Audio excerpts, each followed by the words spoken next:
Guys welcome to my SY education formation channel में स्वागत है। तो आज की मेरी टॉपिक है UP TET, C TET, UGC NET, JRF अन्य एग्जाम के लिए यहाँ पे रिटेट वगैरह सबके लिए है। तो मैस्लो का प्रेरणा सिद्धांत, अभिप्रेरणा सिद्धांत या मैस्लो का आवश्यकता पदानुक्रम का सिद्धांत, तो कुछ भी कह लीजिए। चलिए इस पे हम डिस्कस करने वाले हैं। बहुत ही महत्वपूर्ण है, कहीं से भी क्वेश्चन आएंगे, कोई भी मिस नहीं होगा। पूरा फुल वीडियो देखिए, स्किप ना करिए। देखिए मैस्लो का पूरा जो है नाम अब्राहम हेरोल्ड मैस्लो था। तो आई होप कि सभी लोग मैस्लो ही अब्राहम मैस्लो के नाम से जानते हैं। तो आप पूरा यहाँ देखेंगे, जिनका जन्म 1 अप्रैल 1904 ईस्वी को ब्रुकलिन न्यूयॉर्क में हुआ था। पूरा ये याद करके रखेंगे आप,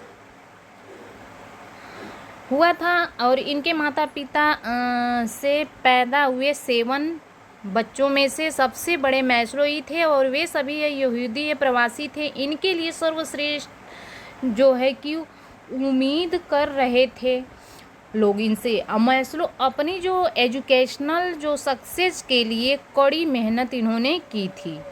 ठीक है, अब देखेंगे कि मैस्लो ने जो है 1951 से लेकर के 1900 यहाँ पे 69 तक, एक सेकेंड, ब्रांडिश में जो है मनोविज्ञान विभाग के अध्यक्ष के रूप में कार्य किए। और वहीं उनकी मुलाकात कार्ट गोल्डस्टीन से हुई थी। तो गोल्डस्टीन द्वारा लिखी पुस्तक the organised theory of motivation 1934 में, गाइस 1934 में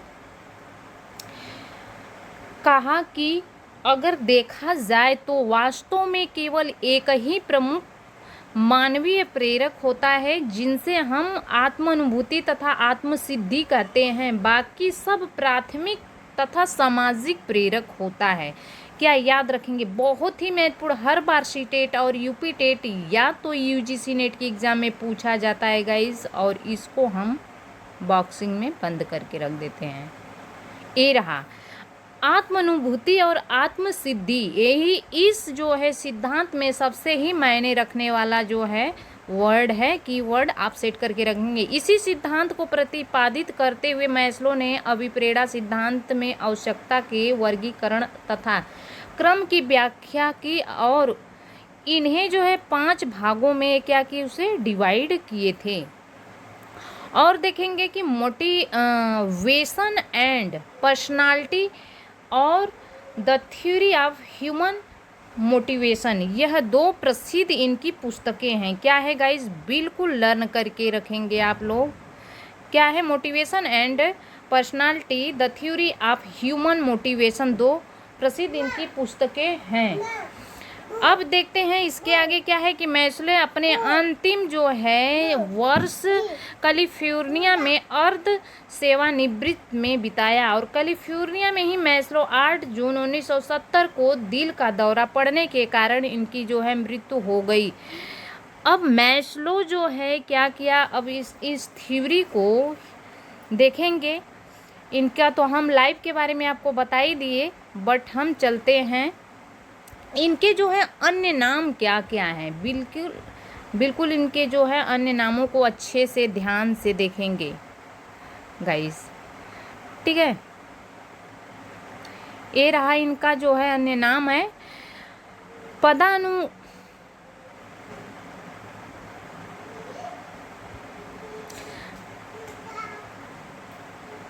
पदानुक्रमित जो है आवश्यकता का सिद्धांत, मांग पूर्ति आवश्यकता का सिद्धांत, नाभिकीय आवश्यकता का सिद्धांत, मानवतावादी आवश्यकता का सिद्धांत, मैस्लो का अभिप्रेरणा सिद्धांत, मैस्लो का जो है गाइस यहाँ पे देखेंगे पिरामिड का सिद्धांत, सारे मिला करके एक ही इनके सिद्धांत बने हुए हैं। ठीक है, तो सबके उसी के अपोजिट अन्य नाम है गाइस, सॉरी, मैस्लो के सिद्धांत इत्यादि नामों से जाने जाता है। बिल्कुल यदि पूछ दे कि पदानुक्रमित आवश्यकता का सिद्धांत किसने, मैस्लो, मांग पूर्ति आवश्यकता का सिद्धांत किसने, मैस्लो, नाभिकीय आवश्यकता का सिद्धांत किसने, मैस्लो, और मानवतावादी मैस्लो का अभिप्रेरणा, मैस्लो का पिरामिड। तो आई होप कि क्लियर हो जाएगा। मैं अब देखेंगे आगे इसमें कुछ महत्वपूर्ण लाइन है कि मैस्लो का जो है अभिप्रेरणा सिद्धांत, मानव जब संसार में जन्म लेता है तो अपने साथ कुछ आवश्यकता को जो है, अब इसमें मैस्लो के अभिप्रेरणा सिद्धांत के बारे में देखेंगे कि मानव जब संसार में जन्म लेता है तो अपने साथ कुछ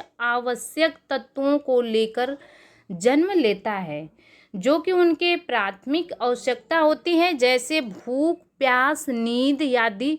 लेकिन जैसे जैसे वह क्या होता जाता है, संसार में घूमने मिलने लगता है, उनकी आवश्यकताएं भी बढ़ जाती है। ठीक है, तो प्राथमिक आवश्यकता के बारे में आप जान गए कि सबसे पहले सर्वप्रथम भूख, प्यास, नींद आदि होता है, वो पैदा होता है तभी लेकर के आता है अपने साथ। अब मैस्लो आवश्यकता भी प्रेरकों को जो है पदानुक्रम में स्थापित किए हुए हैं, जिसे जो है मैस्लो का भी प्रेरणा का सिद्धांत कहा जाता है। मैस्लो ने जो है 1954 में अभिप्रेरणा का सिद्धांत दिया था और 1959 ईस्वी में संशोधित किया गया था। मैस्लो अपने सिद्धांत की व्याख्या आत्मसिद्धि के आधार पर की है। आत्मसिद्धि से तात्पर्य कि व्यक्ति को अपने अंदर छिपी हुई क्षमताओं की कैपेसिटी की पहचान करके उनका जो है ठीक प्रकार से डेवलप उसको करने की जो है नीड होती है। अब मॉर्गन किंग विस तथा स्कॉलर पनर के अकॉर्डिंग देखेंगे व्यक्ति की अपनी जो है क्षमताओं को विकसित करने की आवश्यकता को आत्मसिद्धि का जो है सिद्धांत माना जाता है। अब वास्तव में आत्मसिद्धि की पहचान की आवश्यकता तभी सभी व्यक्तियों में अलग अलग होती है। किसी भी व्यक्ति के लिए किसी भी राजनीतिक दल, समुदाय, धार्मिक संस्था अथवा अन्य किसी भी समूह का नेतृत्व करना हो सकता है।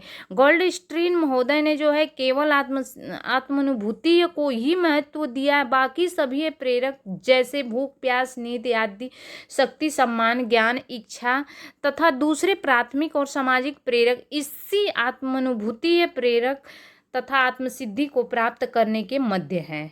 तो लेकिन मैस्लो अपने इस अभिप्रेरणा सिद्धांत में आवश्यकताओं के वर्गीकरण या पदानुक्रम वर्गीकरण की व्याख्या की है और उनका विचार है कि अभिप्रेरणा में आवश्यकताओं की जो है अनुभूति संतुष्टि निहित है। व्यक्ति क्या होता है कि अपनी आवश्यकताओं के अनुसार ही वहाँ पर अपनी अनुभूति जो होती है उसकी आवश्यकता के अनुसार अपने आप को संतुष्ट कर लेता है। वे जो है मानते हैं कि जो है मानवीय प्रेरक का क्रम की व्यवस्थित होता है तथा संख्या में 5 होते हैं। कितना होते हैं? संख्या में इस सिद्धांत जो है 5 होते हैं। जिस समय विशेष में जो है जो प्रेरक सबसे अधिक उत्तेजना रखता है वही पूरे जो है व्यवहार पर छा जाता है। इस प्रेरक का जो है शांत होने पर दूसरी श्रेणी का प्रेरक जागृत होता है और फिर वह जो है हमारे पूरे व्यवहार पर छा जाता है। इस प्रकार के जो है यह क्रम चलता रहता है। मैस्लो के अभिप्रेरणा सिद्धांत या मैस्लो का आवश्यकता पदानुक्रम सिद्धांत का जो है मैस्लो पर पिरामिड सिद्धांत को इस प्रकार से दर्शाया गया है।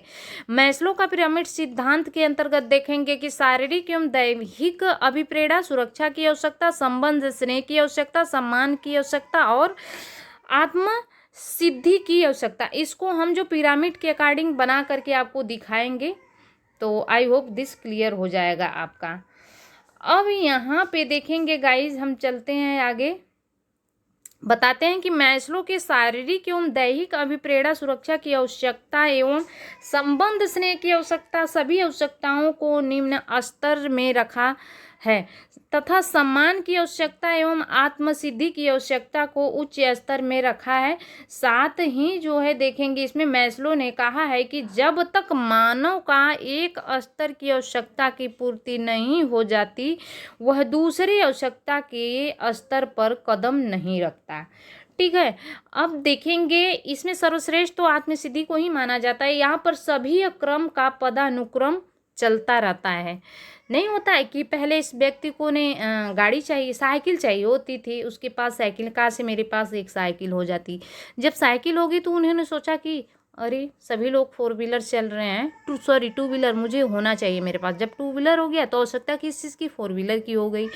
तो धीरे धीरे व्यक्ति की जो है आवश्यकता बढ़ती जाती है। मैस्लो ने शारीरिक एवं दैहिक अभिप्रेरणा, सुरक्षा की आवश्यकता एवं स्नेह की आवश्यकता, इन सभी आवश्यकताओं को निम्न स्तर में रखा जाता है। सम्मान की आवश्यकता एवं आत्मसिद्धि की आवश्यकता को उच्च स्तर पर रखा है।